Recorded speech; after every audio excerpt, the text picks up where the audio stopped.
पलायन कैसे रोकेंगे? पलायन क्या? पलायन रोकने का सीधा 3 फॉर्मूला दिया है हमने।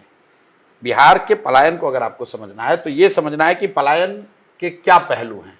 बिहार में लोगों का पलायन हो रहा है, ये बात तो अब चर्चा में हम लोग लेकर आए हैं, लेकिन उसके साथ हमने कहा कि बिहार से सबसे बड़ा पलायन पूंजी का पलायन है।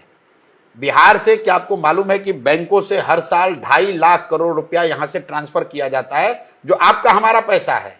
यह अडानी अंबानी का पैसा नहीं है, बाहर के किसी उद्योगपति का पैसा नहीं है।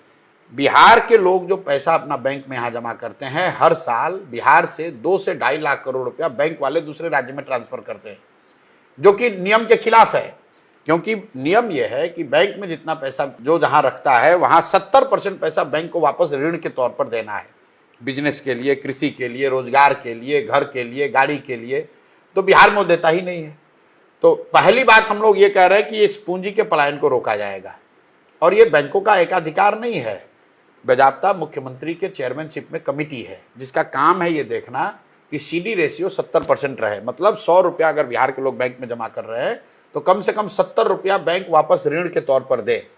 बिहार में CD रेशियो 40%, लालू जी के जमाने में था 18%।